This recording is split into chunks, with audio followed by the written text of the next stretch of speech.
болж байна вэ? За энэ жилийн хувьд их говийн тэмээ энэ аймгийн хэмжээний зохион байгуулагдж байгаа Баяр наадам маань ерөөсөө эмэгтэйчүүдийн манлайлал оролцоог нэмэгдүүлэе гэдэг агуулгын хүрээнд энэ генест бүртгүүлэх оролдлого гэдэг нэрийн дор гол зорилго маань явагдаж байна. Тохиолдох юм бол одоо дэлхийн аль ч улс орн дээр 200-аас дээш тэмээг нэг дор унсан эмэгтэйчүүд унсан тохиолдол байдаг учраас энийг бас бэлэгдэж. За 223 гэдэг тооны учир бол говийн догшноо явагдахт олдоотын данзаар авч явагдахтай бэлмээ гэсэн 223 жилийн энэ жил тохиож байгаа. Энэ агуулгын хүрээнд бид нэр 200 нэмэх 223 ингэж болгосон. Тэгээд энэ ер нь бол одоо энэ эмэгтэйчүүдийнхаа ялангуяа малчин эмэгтэйчүүдийнхаа манлайлал оролцоог нэмэгдүүлээ.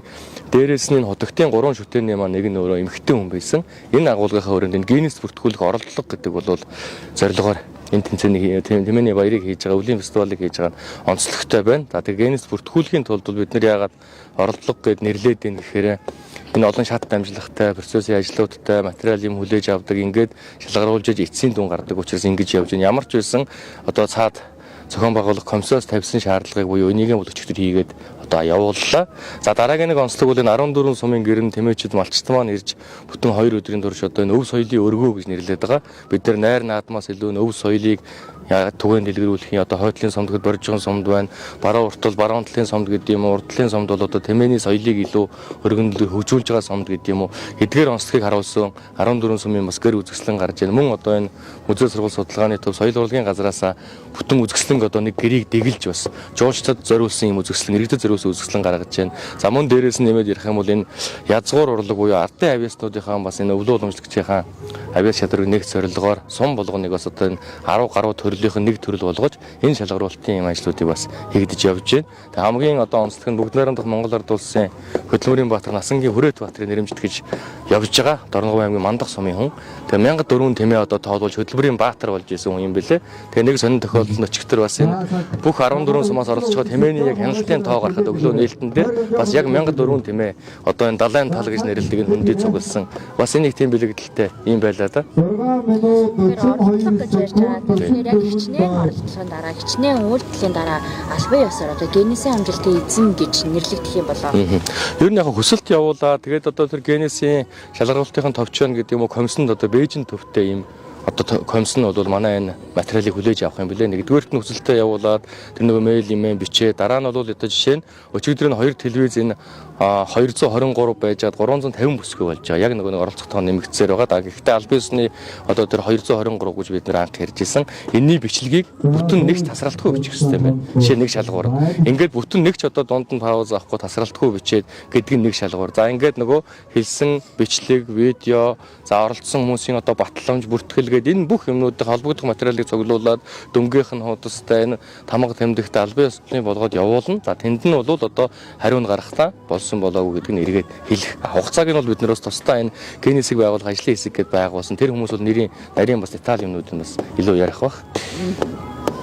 За энэ жилийн хувьд одоо их говийн тэмээ 2026 гэдэг наадмын хүрээнд поло тэмцээнийг иргэд бас нэлээд сонирхож үздэг болжээ. Тэгэхээр поло тэмцээний хөгжил дээр Дорногов аймгийн хувьд яг яаж анхаарчдیں۔ Тэмээчдэн буюу одоо тамирчдыг бэлдэх, урамшуулах, одоо хөгжүүлэх тал дээр яаж анхаарч байгаа вэ?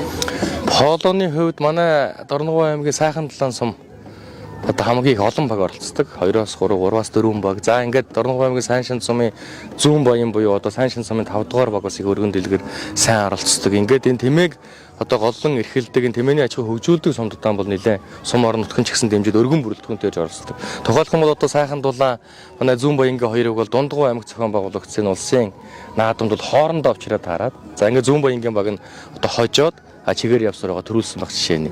За өнгөрсөн жилийн улсын наадам дээр ч гэсэн одоо сайхан дулааны 1-2 баг нь бас ингээ байр эзэлж байгаа гэдэг. Ер нь бол сумдаасаа онцлох юм бол сайхан дулаан дээрээс нь сайн шин сум. За тэгээд тэмээн соёл уралдааны холбоо бас энэ дээр нэлээ анхаарал хандуулж байна. Салбар холбоо. Энэ холбоо маань өөрөө бас баг бүрдүүлж энэ тэмцээн уралдаанд оруулж байна. Дээрээс нь энэ тэмээн өв соёлын таны саяны хэлж байгаа энэ полон төрөл бол бас Дорногов аймаг улсад нэлээд сайн өндөр төрөлтөд ийм төлөвүүдийн нэг болсон байна. Тохиолдох юм бол өнөөдрийн одоо яг энэ талбай дээр явагдаж байгаа поло тэмцээн зөвхөн Дорногов аймгийн 12 багийн тамирчид одоо хоорондоо оролцож байна. Өвлийн аялал жуулчлал буюу одоо тэмээний баяраар бас жуулчин аялал жуулчлалыг бас татах нэг зорилго байдаг. За энэ жилийн хувьд бас жуулчдад зориулсан тусгай хөтөлбөр харагдана лээ. Тэгэхээр ерэн одоогоор ч гэдэг юм уу ерэн чичнээн жуулчин хүлээж авах боломжтой байна да гэдэг тоо баримт статистик ерэн гарснууд бас мерсээр ерэн жуулчдад бол харагдаад байна. Нэн одоо жуулчин оролцож байна. За жуулчдыг бол энэ Дорногов аймгийн аялал жуулчдын холбоо бас энэ тал дээр анхаар тусгай хөтөлбөр гаргаа. За манайх одоо бас галт тэргээр ирдэг учраас бас давуу талтай.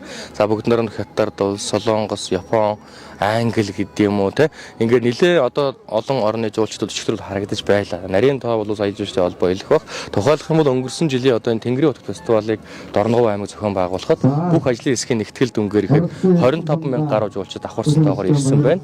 Энэ жилийн анхны удаагийнх дээр энэ жилийн хувьд бол тэр тоо бас 2-3 удаа өснө гэж ингэж харж байна. Өнгөрсөн жилийн хувьд бол манай энэ тэмээний уралдаан улсын уралдаан гэдэг нэг улсын цол зэргийн болцолд орж явагдсан учраас одоо Баян-Хонгор, Өвөрхангай, Дорногов, Дундгов гэдэг үндсэндээ 7 аймгийн тэмээчид оролцсон нэлээ өргөн хэмжээнд болж исэн. Тэгэхээр жуулчдын хувьд бол энэ манай аялал жуулчлалын холбоо бас энэ бодлого бариад явхад илүү нэмэгдэж байгаа байх гэж ингэж харж байна. За